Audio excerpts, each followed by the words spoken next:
She's not angel. She's a devil. Shatamanam Bhavati.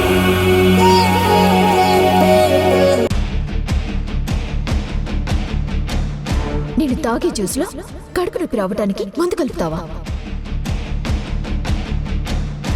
నీలిమకి అపకారం చెయ్యాలని చూస్తే ఏం జరుగుతుందో నీకు చూపించాలి కదా. Wait and see. నీలిమ ఇలా మాట్లాడిందంటే ఖచ్చితంగా అక్కడేదో జరిగింది. అసలే కోపంతో ఊగిపోతుంది. ఇప్పుడు ఈ కోపంలో ఆయన మీద అటాక్ చేయదు కదా. నేను తట్టుకోలేనంత బాధని నాకు చూపించాలంటే దాని టార్గెట్ ఆయన అవ్వరు కదా. లేక నీలిమ ఇంకేమైనా చేయాలనుకుంటుందా? ఎలా తెలుసుకోవాలి?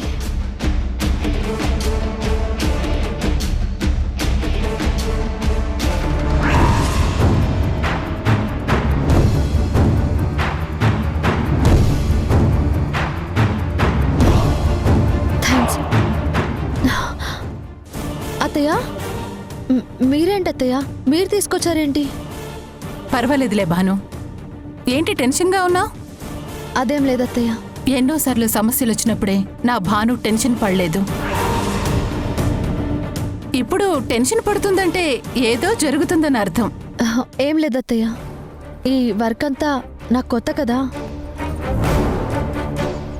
అందుకే కొంచెం గందరగోళంగా ఉంది. నిజంగా అంతేనా? అంతకు మించి ఇంకేముంటుంది ఊర్మిళ, చెప్పు. ఏంటండి మీరనేది? నిజం ఊర్మిళ, భాను ఎప్పుడు హ్యాపీగా ఉంటుందో నీకు తెలుసా? కార్తీక్ తన ఎదురుగా ఉంటే తను కూడా హ్యాపీగా ఉంటుంది. వర్క్లో తనకు సాయంగా ఉంటే హ్యాపీగా ఉంటుంది. అంతేకాని ఇలా ఒంటరిగా ఉంటే తను హ్యాపీగా ఎలా ఉంటుంది? అది మనం అర్థం చేసుకోవాలి కదా. ఏంటి భాను, ఈ బెంగంతా నా కొడుకు కోసమేనా? అవునత్తయ్య, నీలిమ ఏం చేస్తుందా అని నిజంగానే బెంగగా ఉంది, చాలా భయంగా ఉంది. కానీ అది మీతో పంచుకోలేను.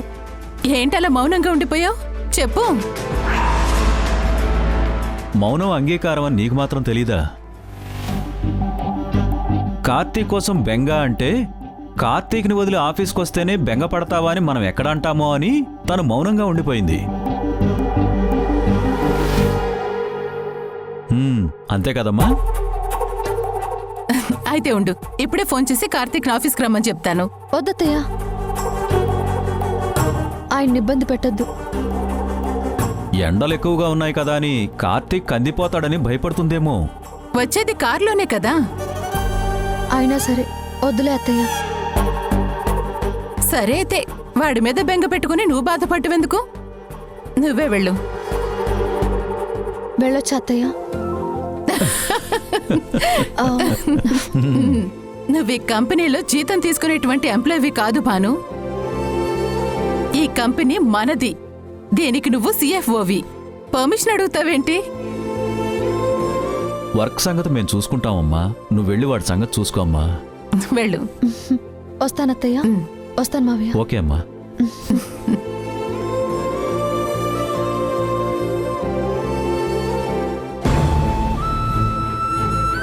ఏంటి సార్, మేడం ఇంకా రాలేదా? వస్తే ఒంటరిగా ఎందుకుంటాను, జంటగానే ఉంటాం కదా. సారీ సార్, వచ్చుంటారేమో అనుకుని అడిగాను, ఏమనుకోకండి సార్. It's okay sir. మళ్ళీ ఏంటి? ఫుడ్ మొత్తం చల్లారిపోయి ఉంటుంది. మేడం ఇంత లేట్ అవుతారని నేను అనుకోలేదు, అందుకే ముందే పెట్టించేశాను. మళ్ళీ హీట్ చేసి తీసుకురమ్మంటారా? అవసరం లేదు. పోనీ ఫ్రెష్గా చేసి తీసుకురమ్మంటారా? అవసరం లేదని చెప్తున్నాను కదా, ఎందుకు ఇలా విసిగిస్తున్నావు? Sorry sir. Brother. Sir. Sorry, నీ తప్పు లేకపోయినా నా కోపాన్ని నీ మీద చూపించాను. It's okay sir. మేడం వస్తారని ఏర్పాట్లు గ్రాండ్గా చేయించారు. ఆవిడ కోసం చాలాసేపటి నుంచి ఎదురు చూస్తున్నారు. అంతలా ఎదురు చూస్తున్నప్పుడు మేడం రాకపోయేసరికి ఆ మాత్రం కోపం వస్తుంది. నేను అర్థం చేసుకోగలను సార్. థ్యాంక్స్. నువ్వైనా అర్థం చేసుకున్నావు. తీసుకో. అయ్యో వద్దు సార్.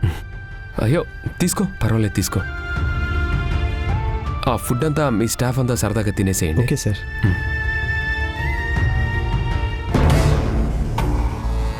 అనవసరంగా ఇక్కడ ఇరుక్కుపోయాను. ఎలాగైనా తప్పించుకోవాలి. ఆ నరసింహగాడిని ప్రాణాలతో పోలీసులకు అప్పగించాలి. అత్తయ్యని చంపాలనుకున్నది ఎవరో, ఈ నాటకం ఆడిస్తుంది ఎవరో, వీడి ద్వారానే కనిపెట్టాలి. కానీ ఎలా? అసలు ఎలా తప్పించుకోవాలి?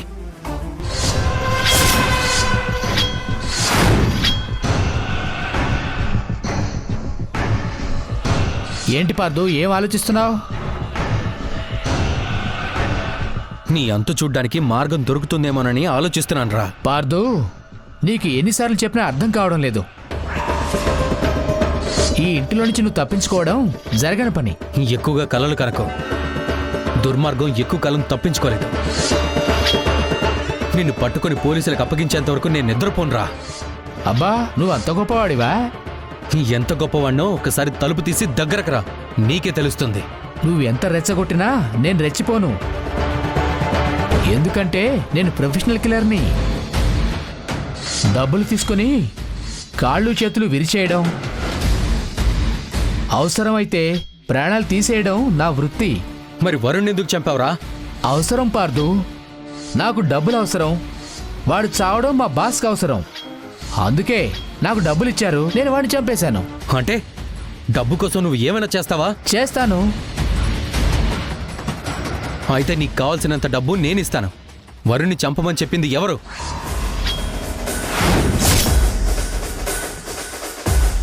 నేను నిజమే చెప్తున్నాను. నీకు ఎంత డబ్బు కావాలంటే అంత డబ్బు ఇస్తాను. చెప్పు. సారీ పార్దు, ఇది ప్రొఫెషనల్ సీక్రెట్. ఒక పని ఒప్పుకున్న తర్వాత ప్రాణం పోయినా వాళ్ళ గురించి మూడో వ్యక్తికి చెప్పకూడదు. అది నా వృత్తికి ద్రోహం చేసినట్టు అవుతుంది. రే నరసింహ, నీతోనే నిజం చెప్పేస్తాను. నిన్ను నీ వెనుకున్న వాళ్ళు అంతు చూస్తాను రా. ఊరికే ఆవేశపెడితే ఏమీ సాధించలేం. ముందు తెలుసుకో. ఇది ఆవేశం కాదురా, ఆగ్రహం. నా ఆగ్రహం ఎలా ఉంటుందో నీకు రుచి చూపిస్తాను రా. అంత లేదమ్మా, నేను నిన్ను చంపేద్దామని అనుకున్నాను. కానీ మా బాసు నీకొక చెయ్యి మాత్రమే తీసేయమని ఆర్డర్ వేశారు. అందుకే కత్తి నూరుతున్నాను. చూడ్డానికి చాలా సున్నితంగా ఉన్నావు. అందుకే ఒక దెబ్బతో చెయ్యి తీసేద్దామని కత్తి నూరుతున్నాను.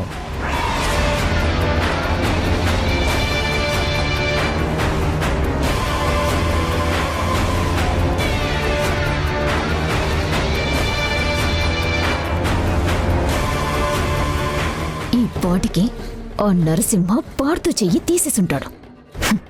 నాతో పెట్టుకుంటే ఏమవుతుందో భానుకి తెలిసొస్తుంది.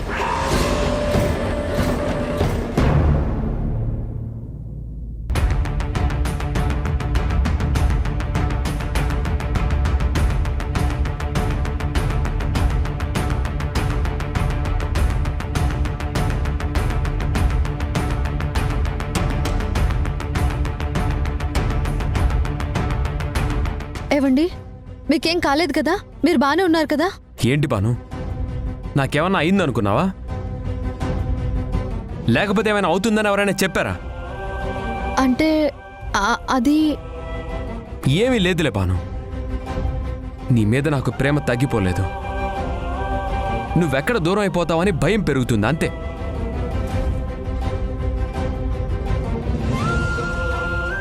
నేను సరదాగా మాట్లాడితే నువ్వు రావు అనుకుని ఎమోషనల్గా బ్లాక్మెయిల్ చేశా. అప్పటికైనా నువ్వు మారి వస్తావు అనుకున్నాను. కానీ నువ్వు... మీ బాధను నేను అర్థం చేసుకోగలనండి. నేను రావాలని అనుకున్నాను, కానీ అంతలోనే... చెప్పు బాను, అంతలో ఏం జరిగింది?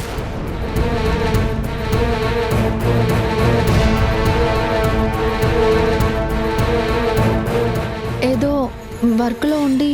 ఎందుకు బాను ఇంకా నటిస్తావు? నేను అలా మాట్లాడితే నువ్వు వస్తావని ఎంతో నమ్మకం పెట్టుకున్నాను. నేను బాధపడితే నా బాను తట్టుకోలేదని ఎంతో ఊహించుకున్నాను. ఏదో పని ఒత్తిడి వల్ల, ఇంట్లో సమస్యల వల్ల నా బాను దూరం అవుతుందని పిచ్చివాడ్లా నాలో నేనే అనుకున్నాను.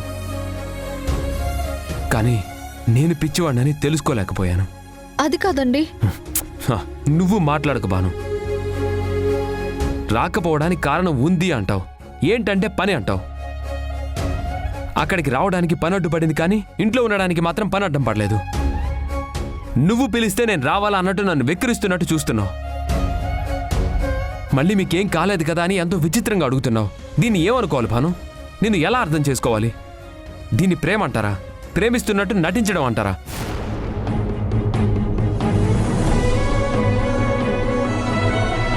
లేకపోతే ప్రేమ పేరుతో పగ తీర్చుకోవడం అంటారా? సమాధానం చెప్పు బాను. నా ప్రేమ నీకు అర్థం కావటం లేదా, లేక నేనే నీకు అర్థం కావట్లేదా? లేదా నువ్వు చూపిస్తున్న ప్రేమ నేను అర్థం చేసుకోవడం లేదా? ఎందుకు బాను నేను దగ్గర అవుతానంటే నువ్వు దూరం అవుతున్నావు? ఎందుకు బాను నా నుంచి తప్పించుకొని పోతున్నావు? నేను చేసిన పాపం ఏంటి? నాకు ఈ శాపం ఏంటి? ఇంకా చాలండి. మీ ప్రేమ నేను తట్టుకోలేకపోతున్నాను. మీరు నా మీద ప్రేమని కురిపిస్తున్నట్టు మీకు అనిపిస్తుంది, కానీ నాకు మీ ప్రేమ అనే వలయం నన్ను ముంచేస్తున్నట్టు అనిపిస్తుంది. ఊపిరి ఆడట్లేదండి, ఉక్కిరి బిక్కిరి అయిపోతున్నాను.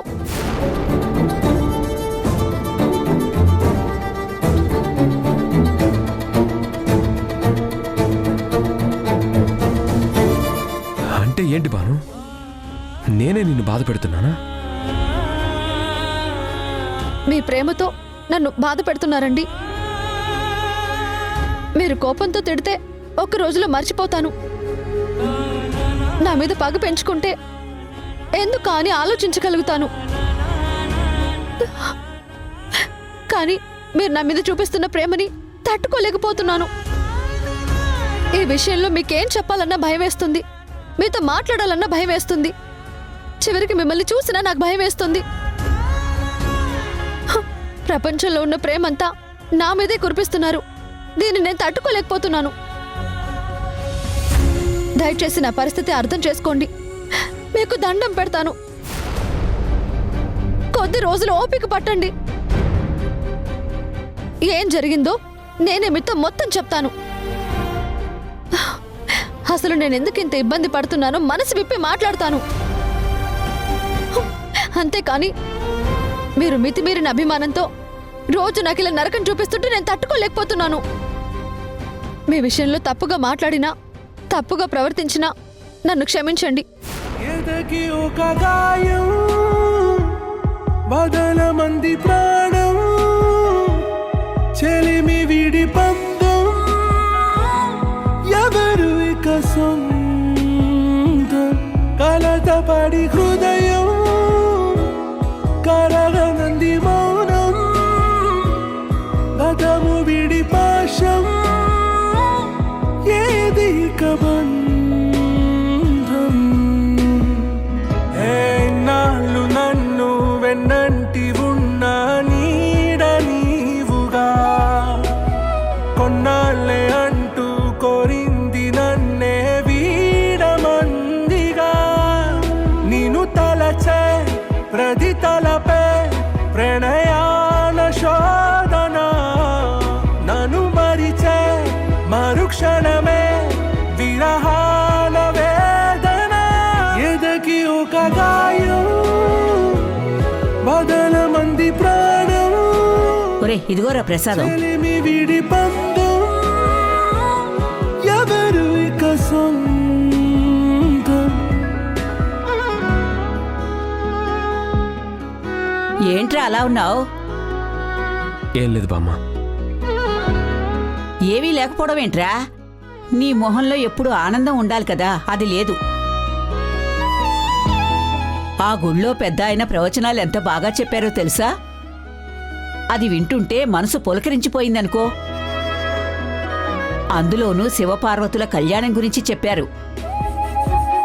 భార్యాభర్తల అనుబంధం గురించి ఆయన చెప్పే తీరు మనసు ఎంత పులకరించిపోయిందో తెలుసా? ఎంత బాగా చెప్పారో. భర్త దేహం అయితే భార్య ప్రాణమంట. ప్రాణం లేని దేహం ఉండదు, దేహం లేకుండా ప్రాణం ఉండదు. అవి రెండూ ఉంటేనే జీవితం ఉంటుంది. నువ్వు కూడా వచ్చుంటే ఎంత బావుండేదిరా. బామ్మ, నన్ను కాసేపు ప్రశాంతంగా వదిలే. అన్నీ నువ్వు విన్నట్టే ఉండవు, అందరూ అలాగే ఉండరు. ఏంట్రా, ఏంటంత చిరాగ్గా ఉన్నావు? మళ్ళీ మీ ఇద్దరి మధ్య ఏమైనా గొడవ జరిగిందా? మాటలు లేని మా మధ్య గొడవలకు ఆస్కారం కూడా ఉంటుందా? మాట లేకపోవడం ఏంటి? పొద్దున్న నువ్వు చెప్పిందేంటి, ఇప్పుడు చెప్తున్నదేంటి? అంటే బాను ఆఫీస్కి రాలేదా? బాను, బాను, బాను, ఏమైంది బామ్మ? అసలు ఏమైందే మీ ఇద్దరికి? ఇల్లు ప్రశాంతంగా ఉంది, అందరూ ఆనందంగా ఉన్నారు. మీరు మాత్రం ఎడమొహం పెడమొహంగా ఉంటున్నారు. బాను, మీరు పాలు నీళ్ళలా కలిసి ఉండాలని మేం కోరుకుంటుంటే మీరు ఉప్పు నీళ్ళలా ఉంటున్నారేంటే? సమస్య నీలో ఉందా వాళ్ళే ఉందా? అసలేం జరిగిందంటే మాట్లాడరేంటి? నేను చెప్తానమ్మమ్మా.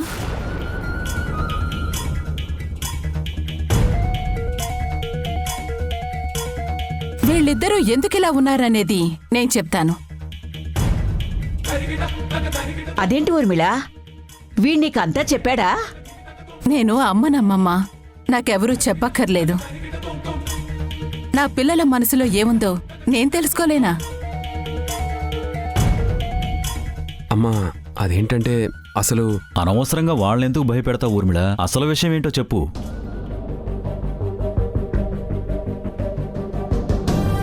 ఏముంది, భాను ఆఫీస్లో ఉన్నంతసేపు కార్తీక్ గురించి ఆలోచిస్తుంది. కార్తీక్ కోసమే ఫీల్ అవుతుంది. తన సాయం లేకుండా, తన ఎదురుగా లేకుండా ఒక్క పని కూడా చేయలేకపోయింది.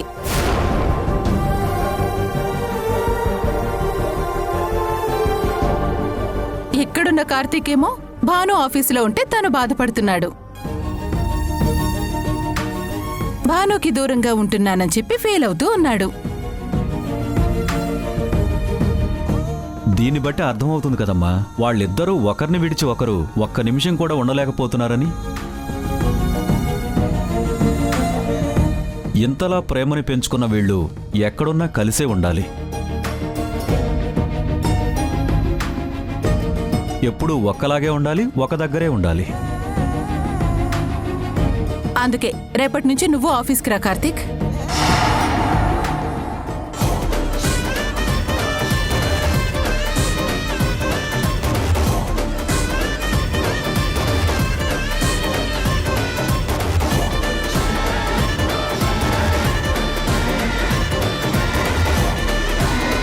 నువ్వు ఇంట్లోనే పడుంటావనుకుంటే నువ్వెక్కడికెళ్ళావే?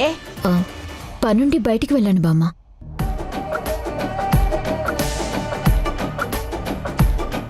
అవునా? నువ్వు వెళ్తావని తెలిస్తే నీ కారులోనే ప్రవచనాలు చెప్పే దగ్గర దించమని చెప్పేదాన్ని కదే. అప్పటికి వెళ్ళాలని అనుకోలేదు. తర్వాత వెళ్లాల్సిన పరిస్థితి వచ్చింది, వెళ్ళాను. అది సరే, నీ మొహం ఏంటి అలా పీక్కుపోయింది? ఏం లేదులే బామ్మ. ఏమీ లేదంటావేంటి నీలిమా? ఒంట్లో బాగాలేదని స్పష్టంగా కనబడుతూ ఉంటేను. కొంతమంది నేను బాగుండకూడదని కోరుకుంటారులేండి ఆంటీ. వాళ్ళ దిష్టి తగిలినట్టుంది. దిష్టికి ఎక్కడైనా దిష్టి తగులుతుందా? ఎవరైనా దిష్టి పెడతారా? మరీ చోద్యం కాకపోతే. ఏంటి అందరూ ఇక్కడే అలా నిలబడున్నారు? ఏముందే, అన్ని నదులు సముద్రంలో కలిసినట్టు అందరూ ఒకేసారి వచ్చాం. కాస్త వెనక ముందు అయిందంతే.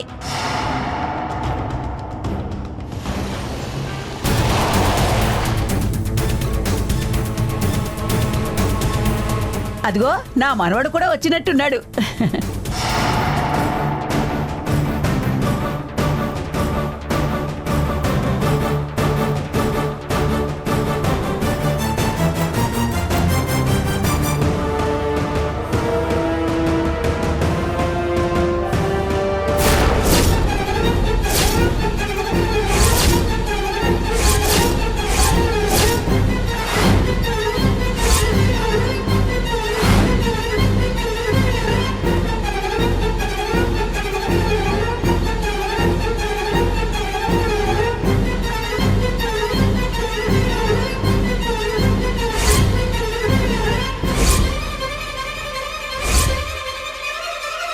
పార్థు,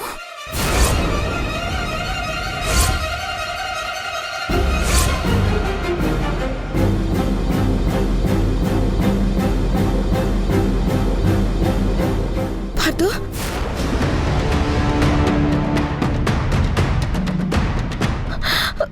పార్థు, పార్థు ఏంటి, ఏమైంది?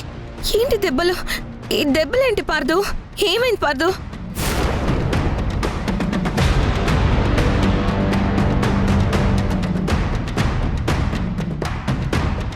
ఏమైంది? ఏం జరిగింది పార్థు? మాట్లాడు పార్థు.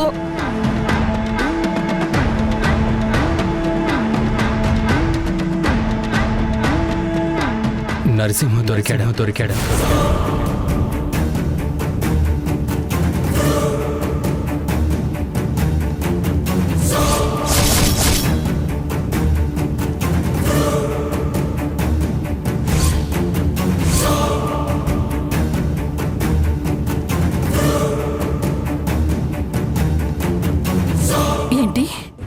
అవునత్తయ్య, నరసింహ దొరికాడు.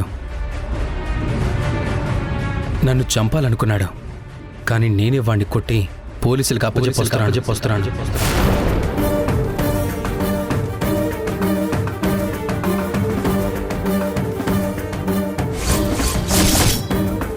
ఇప్పుడు వాడు వరుణ్ణి ఎందుకు చంపాడో, వరుణ్ ఆ నాటకాలు ఎవరి కోసం ఆడాడో, వాడు ఎవడికి సహకరించాడో అంతా బయటకొస్తాం.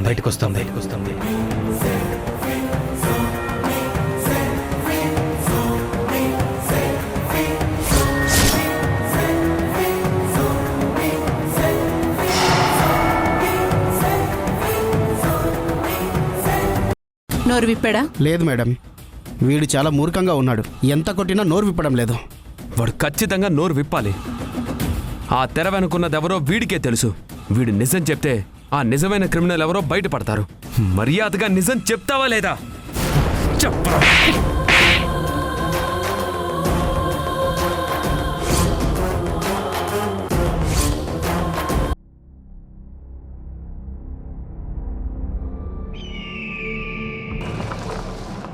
నువ్వు దయ్యాలున్నాయని నమ్ముతావా?